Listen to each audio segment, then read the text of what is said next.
Avant de plonger dans cette histoire incroyable, pensez à vous abonner à la chaîne et à activer la cloche. Ici, chaque récit a quelque chose à dire, et vous ne voudrez pas en manquer un seul. La douce lumière du soir baignait l'immense jardin décoré de fleurs blanches et de guirlandes dorées. Les rires, la musique et les tintements de verre formaient une mélodie de bonheur que David Miller, un homme d'une soixantaine d'années au visage marqué par les années de travail, observait à distance. Il s'était arrêté devant les grilles du domaine, le cœur battant, la main serrant le petit coffret de bois qu'il avait apporté, un cadeau fait de ses mains, un souvenir pour son fils unique. Ce jour-là, Ethan, son fils, se mariait. Et bien que David n'ait jamais reçu d'invitation, il s'était dit que ce n'était peut-être qu'un oubli. Après tout, il avait élevé ce garçon seul, l'avait nourri, vêtu, éduqué. Il s'était privé de tout pour qu'Ethan ait la meilleure vie possible. Il ne pouvait pas imaginer ne pas être présent pour ce moment si important. Alors, vêtu de son vieux costume, celui qu'il avait porté au baptême de son fils, il avait pris le bus, puis marché jusqu'à la propriété. En approchant, il avait vu les convives rire, la mariée resplendissante, et son fils, rayonnant dans un smoking noir. Le cœur gonflé d'émotion, David franchit timidement le portail entrouvert. Plusieurs invités le dévisagèrent, certains curieux, d'autres confus. Il n'y prêta pas attention.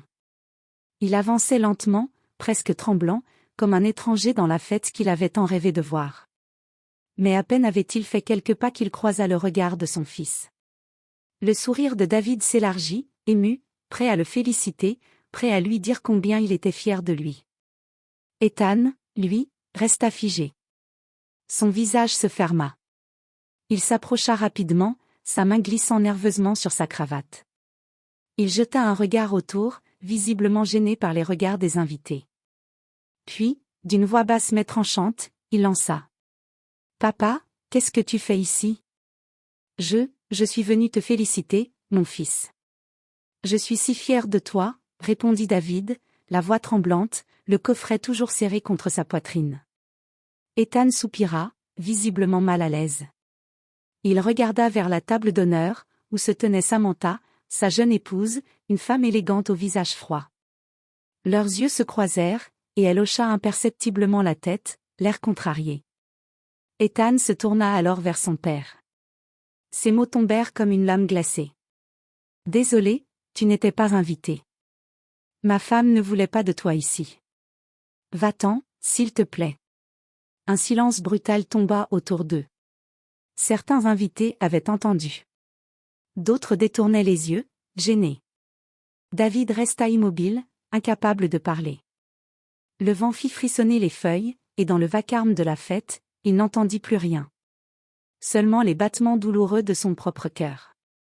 Il voulut dire quelque chose, rappeler les nuits passées à veiller sur son fils malade, les heures à travailler sous la pluie pour payer ses études, le jour où il avait vendu sa voiture pour qu'il parte à l'université. Mais aucun mot ne sortit. Il regarda une dernière fois son fils, les yeux embués de larmes, puis serra le coffret dans ses mains. Sans un mot, il fit demi-tour. Personne ne vint le retenir. Et derrière lui, les rires reprirent. Ce que personne ne savait, c'est que dans ce petit coffret en bois, il y avait bien plus qu'un simple souvenir, une vérité qui, bientôt, allait bouleverser toute la cérémonie. La nuit était tombée quand David Miller rentra chez lui, les épaules lourdes, les yeux encore embués de larmes. Son petit appartement au 3e étage semblait plus vide que d'habitude. Il posa son vieux chapeau sur la table, ôta sa veste poussiéreuse et resta debout, immobile, face au coffret de bois qu'il n'avait pas eu le courage d'offrir. Le silence pesait lourdement, seulement brisé par le tic-tac de la vieille horloge du salon. Il s'assit enfin dans son fauteuil usé, celui où il avait vu grandir son fils, et murmura d'une voix tremblante. « Je voulais juste te voir heureux, mon garçon. » Il ouvrit lentement le coffret. À l'intérieur, soigneusement enveloppée dans un tissu bleu, se trouvait une montre en argent ternie par le temps, une vieille photo et une lettre. La montre appartenait à la mère d'Ethan, Marie, l'amour de sa vie, décédée quand leur fils n'avait que 6 ans. Sur le cadran, une inscription gravée. « Pour que le temps ne nous sépare jamais. » David prit la photo. Elle montrait Marie, souriante, tenant le petit Ethan dans ses bras. C'était tout ce qu'il lui restait d'eux deux. Il soupira profondément, puis saisit la lettre. Elle était adressée à Ethan, écrite de sa propre main quelques semaines plus tôt, quand il avait appris que son cœur fatigué ne tiendrait peut-être plus longtemps. Mon cher fils, si tu lis cette lettre, c'est que j'ai eu la chance de te revoir avant de partir. J'ai gardé le silence sur beaucoup de choses. Mais sache que tout ce que j'ai fait, c'était pour toi. Ta mère t'aimait plus que tout. Et elle voulait que tu saches un jour la vérité sur notre famille. Ce coffret contient une clé, celle d'un petit coffre à la banque de Fairfield. Dedans, tu trouveras les documents de la maison, et quelque chose que ta mère t'a laissé avant de mourir. Si je ne suis plus là, promets-moi seulement une chose, ne laisse jamais la honte, la peur ou l'orgueil te séparer de ceux qui t'aiment encore. Ton père? David. Les mots lui arrachèrent un sanglot. Mais ce que David ignorait, c'est qu'au même moment, à des kilomètres de là, la fête du mariage touchait à sa fin, et qu'une tension grandissait déjà entre Ethan et sa nouvelle épouse. Pendant ce temps, dans la suite nuptiale, Samantha, toujours vêtue de sa robe blanche, se démaquillait devant le miroir. Ethan, silencieux, retirait sa veste. Tu aurais pu au moins le laisser rester 5 minutes, dit-il brusquement. Samantha se figea. Tu plaisantes? Ce vieil homme aurait ruiné notre image. Tu sais très bien que mes parents ne le supportent pas. C'est un mécanicien, Ethan, pas un homme de ta stature. Ethan serra les poings. Il n'avait jamais aimé cette façon qu'elle avait de parler de son père avec mépris, comme s'il n'était qu'une tache sur sa réputation. Mon père a travaillé toute sa vie pour que je sois ici, Samantha. Il mérite au moins du respect. Du respect, répondit-elle en ricanant. Ce n'est pas du respect, c'est de la pitié. Et si tu veux réussir dans ce milieu, tu devrais peut-être arrêter de t'accrocher à ton passé. Un silence lourd s'installa. Ethan se détourna, regardant par la fenêtre les lumières du jardin s'éteindre peu à peu. Mais dans son esprit, les mots de son père résonnaient encore, « Je suis si fier de toi, mon fils. » Cette voix tremblante, pleine de douceur, l'empêcha de dormir toute la nuit. Le lendemain matin, il prit une décision. Il devait retourner voir son père. Mais il ne savait pas encore que cette simple décision allait tout changer, que derrière ce coffret se cachait un secret capable de briser son mariage, et de bouleverser tout ce qu'il croyait savoir sur sa propre vie. Le soleil se levait à peine sur Fairfield lorsqu'Ethan Miller gara sa voiture devant le petit immeuble décrépit où vivait son père. Les rues étaient calmes, encore humides de rosée, et une légère brume flottait entre les arbres. Il resta quelques secondes immobile derrière le volant, le regard perdu. Il savait qu'il devait s'excuser, mais les mots lui semblaient impossibles à prononcer. Il descendit finalement, monta lentement les marches en bois craquant et frappa à la porte. Pas de réponse. Il frappa de nouveau. Toujours rien. Il poussa alors la porte entr'ouverte. À l'intérieur, la petite pièce baignait dans une lumière douce. Sur la table, une tasse de café froide, la lettre ouverte, et le coffret vide. Mais David n'était pas là. Un instant de panique le traversa. Puis, il remarqua une enveloppe posée à côté de la tasse, avec son nom inscrit à la main, pour Ethan. Il l'ouvrit rapidement. « Je vais à la banque de Fairfield, mon fils. Il est temps de te remettre ce que ta mère voulait que tu saches. Si tu veux venir, retrouve-moi là-bas. Papa. » Ethan sentit son cœur se serrer. Sans réfléchir, il quitta l'appartement et prit la route. 1 heure plus tard, il entra dans la petite agence bancaire de Fairfield, où son père discutait avec un conseiller. David leva la tête, surpris de le voir, mais un léger sourire étira ses lèvres. « Tu es venu » dit-il simplement. Ethan s'approcha, gêné. « Je devais te parler, papa. Je suis désolé pour hier. J'aurais dû. » David leva doucement la main. « Ce n'est pas le moment de parler du passé. Ta mère a laissé quelque chose pour toi. Viens. » Le banquier leur fit signe de le suivre dans la salle des coffres. L'air y était froid, silencieux. David sortit la clé qu'il gardait depuis plus de 20 ans et la glissa dans la serrure d'un petit coffre métallique. Il l'ouvrit lentement. À l'intérieur, il y avait un dossier épais, une enveloppe scellée, et une photo d'une femme jeune, souriante, tenant un nouveau-né dans ses bras, mais ce n'était pas Marie. Ethan fronça les sourcils. Qui est cette femme? Demanda-t-il, troublé. David ne répondit pas tout de suite. Il prit l'enveloppe, l'ouvrit, et en sortit plusieurs papiers, un acte de naissance, quelques lettres jaunies et une photo de Marie à côté de cette même femme. Cette femme, Ethan, s'appelait Grace Thompson. C'était ta mère biologique. Ethan sentit le sol se dérober sous ses pieds. Quoi? Non, non, ce n'est pas possible. David prit une grande inspiration. Marie et moi t'avons adopté à ta naissance. Grace était une jeune fille perdue, seule, et malade. Elle savait qu'elle allait mourir. Elle nous a supplié de t'élever comme notre fils. Nous avons promis de t'aimer comme si tu étais né de nous. Et nous l'avons fait, Ethan. De toutes nos forces. Les mots résonnèrent dans la pièce. Ethan recula, bouleversé. Toutes ses certitudes, sa colère, son orgueil, tout s'effondrait. Pourquoi ne m'avoir rien dit? Murmura-t-il. Parce que Marie voulait que tu aies une vie simple, sans honte, sans secret. Nous t'avons tout donné. Mais maintenant, tu es un homme, et tu dois savoir d'où tu viens. Ethan prit les papiers d'une main tremblante. Ses yeux s'arrêtèrent sur une autre lettre, adressée à lui, dans une écriture inconnue. David la lui tendit. C'est la lettre que ta mère biologique t'a laissée. Je ne l'ai jamais ouverte. Elle t'appartient. Ethan hésita, puis déchira lentement l'enveloppe. Mon cher fils, si un jour tu lis ces mots, c'est que je ne suis plus de ce monde.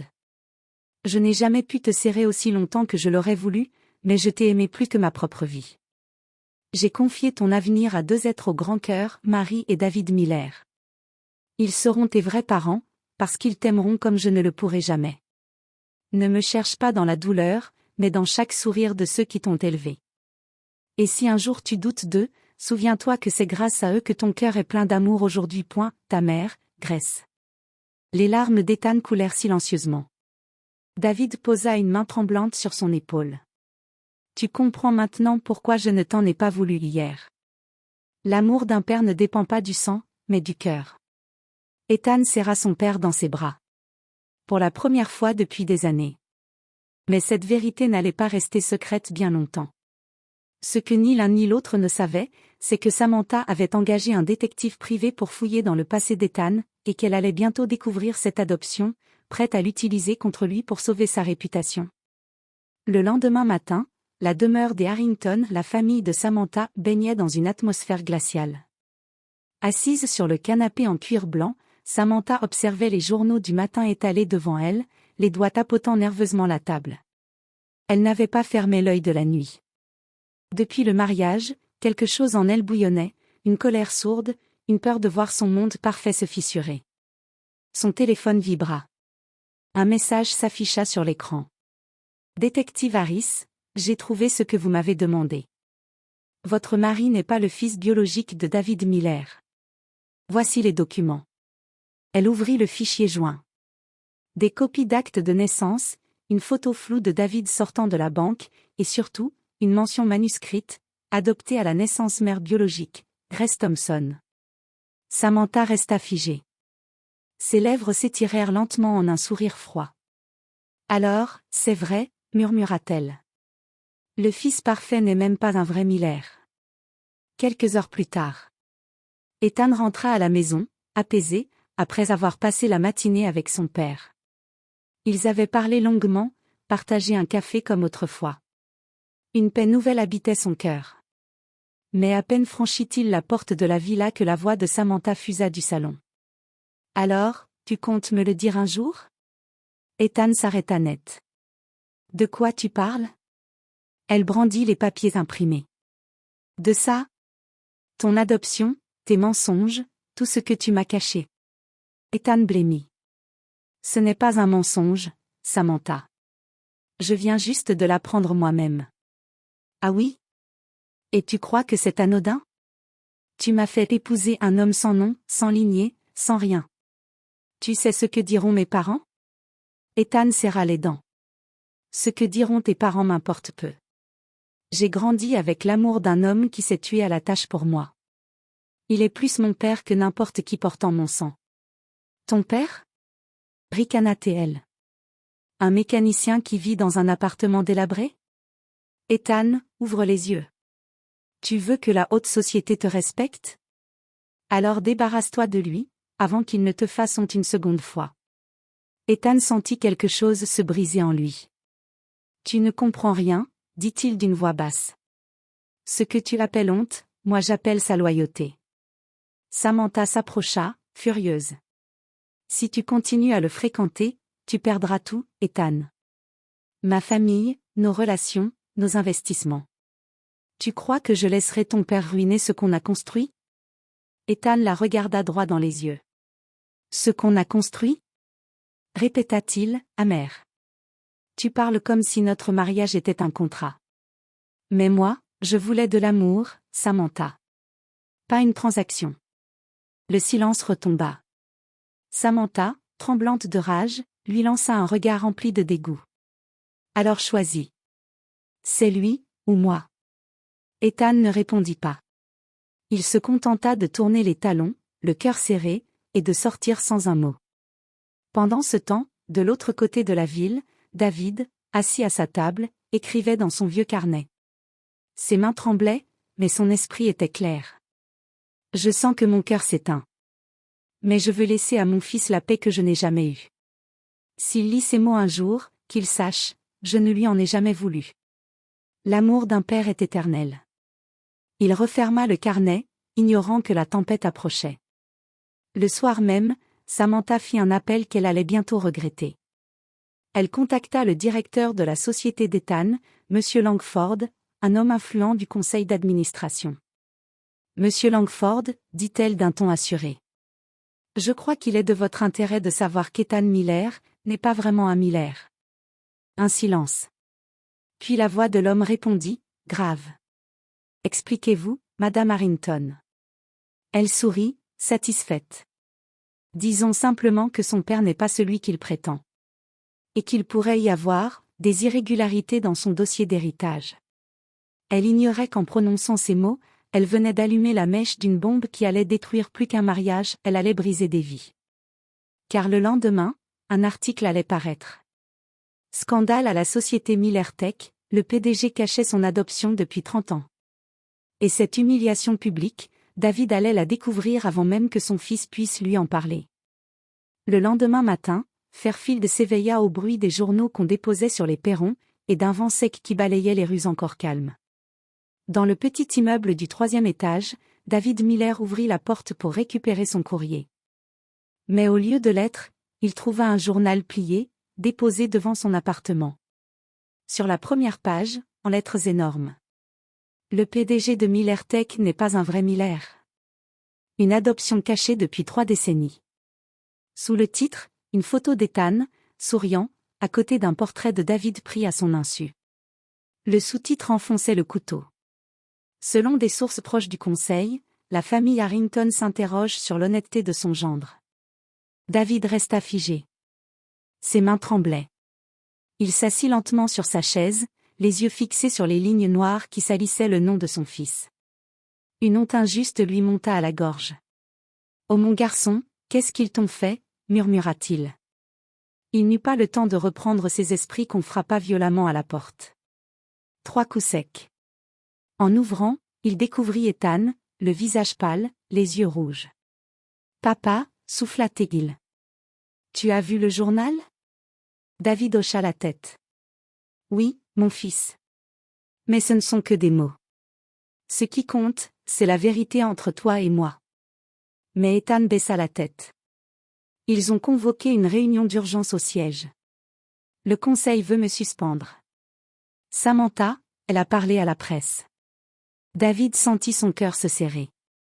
C'est elle? Oui. Il détourna le regard, la voix brisée.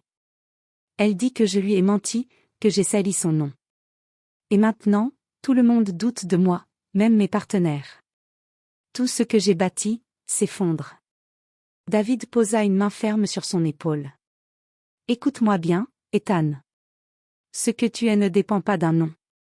Tu es devenu un homme bon, travailleur, respecté. C'est ton mérite, pas ton sang, qui compte. Ils finiront par le comprendre. Ethan leva les yeux vers lui, plein de larmes. Je ne sais plus si j'ai encore la force de me battre, papa. Alors je me battrai pour toi. Répondit doucement David. Plus tard dans la journée, au siège de Miller Tech, les choses prirent une tournure dramatique. Les actionnaires, les journalistes, et même certains employés s'étaient rassemblés dans le hall. Ethan entra, escorté par 2 agents de sécurité, les regards pesant sur lui comme une sentence. Au fond de la salle, Samantha se tenait droite, entourée de ses parents. Elle portait un tailleur blanc immaculé, le visage impassible. Le président du conseil, M. Langford, prit la parole. « Monsieur Miller, vous avez menti sur votre identité. Le conseil estime que cette dissimulation porte atteinte à l'image de l'entreprise. » Ethan répondit calmement. « Je n'ai jamais menti. J'ai appris la vérité il y a 2 jours. Et si j'ai été adopté, c'est parce que 2 êtres bons ont choisi de m'aimer comme leur fils. Si cela ternit votre image, alors c'est votre humanité qui est en cause, pas la mienne. » Un murmure parcourut la salle. Mais Langford resta de marbre. « Votre discours est touchant, mais la réputation de Miller Tech prime sur vos sentiments personnels. Vous êtes relevé de vos fonctions jusqu'à nouvel ordre. » Le monde d'Ethan s'écroula en silence. Samantha esquissa un léger sourire. Mais avant qu'elle ne puisse savourer sa victoire, une voix s'éleva à l'entrée du hall. « Assez !» Tous les regards se tournèrent. David Miller venait d'entrer, tenant dans sa main le vieux carnet de cuir. Ses pas résonnaient sur le marbre, et malgré sa fatigue visible, il se tenait droit, digne. « Je suis le père d'Ethan Miller, » dit-il d'une voix claire. « Et je viens vous dire que s'il est ici aujourd'hui, c'est grâce à moi. Pas à vos noms, pas à vos fortunes, mais grâce à un homme qui n'a jamais cessé de croire en lui. » Langford fronça les sourcils. « Monsieur, ceci est une réunion privée. » « Privée ? » coupa David. « Alors gardez aussi votre hypocrisie pour vous.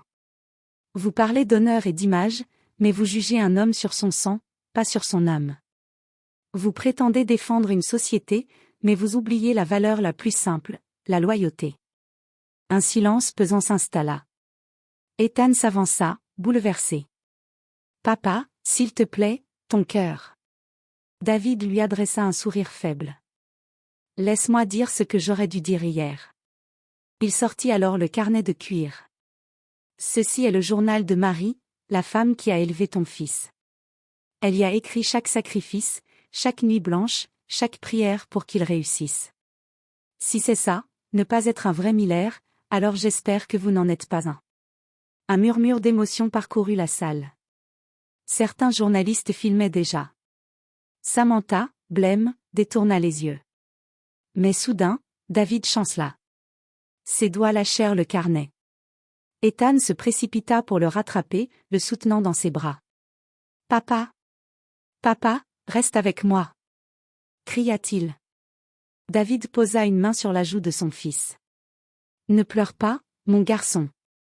Je suis fier de toi, toujours. » Et sous les regards bouleversés de tous, David Miller s'effondra, le souffle coupé, son cœur trahi par tant d'émotions contenues. Le hall plongea dans un silence de pierre. Ethan, à genoux, serra son père contre lui, des larmes coulant sur son visage. Autour, les caméras tournaient, mais cette fois, personne n'osait parler. Le monde venait de découvrir non pas un scandale, mais une tragédie humaine. Et pour la première fois, Samantha détourna le regard, incapable de supporter ce qu'elle venait de détruire. Une pluie fine tombait sur le cimetière de Fairfield. Les parapluies noirs formaient une mer silencieuse autour de la tombe fraîchement refermée où reposait David Miller. Seul, au premier rang, Ethan fixait la pierre grise sur laquelle était gravé. David Miller, 1962-2025. Un père, un travailleur, un homme de foi. Les mots lui déchiraient le cœur. Autour de lui, quelques anciens collègues de son père, des voisins, des gens simples venus lui rendre hommage. Mais aucune trace de Samantha, ni de la famille Harrington. Quand la cérémonie prit fin, Ethan resta seul, les mains enfouies dans les poches, sous la pluie. Il posa doucement sur la tombe le vieux coffret en bois, refermé, et murmura. « Je te le rends, papa. C'est toi, le vrai héritage. » Puis il se redressa. Et dans ses yeux, on ne voyait plus la tristesse d'un fils, mais la détermination d'un homme prêt à honorer la mémoire de celui qu'il avait perdu. 3 semaines plus tard. Le siège de Miller Tech semblait différent. Les médias avaient relayé la scène du hall, la défense courageuse de David, son dernier discours, sa mort. L'opinion publique s'était retournée contre la famille Harrington, accusée d'avoir manipulé la presse et sali un homme humble. Les parts de Miller Tech, tombées en chute libre après le scandale, remontaient peu à peu grâce à un nouvel élan d'empathie du public. Ethan, vêtu d'un simple costume gris, entra dans le bâtiment, tête haute. Tous les employés se levèrent à son passage. Certains l'applaudirent discrètement. Dans la salle de réunion, M. Langford l'attendait, l'air grave. « Monsieur Miller, le conseil s'est réuni. Nous avons reconnu notre erreur. Nous souhaitons vous réintégrer à votre poste de PDG, à titre officiel. » Ethan resta silencieux quelques secondes, avant de répondre calmement. « J'accepte. Mais à une condition. » « Laquelle ? » Que le nom de mon père, David Miller, soit donné à la fondation caritative de l'entreprise. Et que chaque année, Miller Tech offre des bourses aux enfants de travailleurs modestes. Parce que c'est grâce à un homme comme lui que je suis devenu celui que je suis. Langford hocha la tête, ému. Ce sera fait. Le soir même, alors qu'il quittait le bâtiment, une silhouette familière l'attendait près de sa voiture, Samantha. Elle avait le visage pâle, les traits tirés, et tenait un parapluie tremblant entre ses mains. « Ethan, je voulais te parler, » dit-elle d'une voix hésitante. Ethan s'arrêta, mais resta à distance. « Tu veux parler maintenant ? Après tout ce que tu as détruit ? » Elle baissa les yeux. « Je ne voulais pas que ça aille si loin. Je pensais juste protéger notre image. Je ne savais pas que ton père... » Sa voix se brisa. « Je suis désolée. » Ethan la regarda longuement, puis répondit d'un ton calme, sans colère. « Tu sais, Samantha, il y a des choses qu'on peut réparer avec l'argent, et d'autres qu'on détruit à jamais. Mon père t'aurait pardonné, parce qu'il voyait le bien chez tout le monde. Moi, je ne peux pas. » Elle pleura, mais il ajouta doucement. « Je ne te hais pas. Je te plains. » Puis il tourna le dos et s'éloigna sous la pluie, laissant Samantha seule, engloutie par le silence et ses remords. Quelques mois plus tard. Le soleil d'été baignait l'école technique de Fairfield. Une grande plaque venait d'être inaugurée sur le mur d'un nouveau bâtiment flambant neuf. Centre de formation David Miller, pour donner une chance à ceux qu'on oublie. Ethan prononça un discours simple mais bouleversant. Mon père m'a appris que la vraie richesse ne vient pas du sang, mais du cœur. Ce centre, c'est son rêve devenu réalité, offrir à d'autres ce qu'il m'a donné, une chance, une dignité, un avenir. Les applaudissements fusèrent. Et tandis qu'il regardait les jeunes élèves entrer dans le bâtiment, un vent léger fit s'envoler quelques feuilles dans le ciel bleu. Ethan sourit doucement, levant les yeux vers les nuages. « Je sais que tu me regardes, papa. Cette fois, tu peux être fier de moi. » Une brise effleura son visage, comme une caresse invisible. Et pour la première fois depuis longtemps, il sentit son cœur en paix.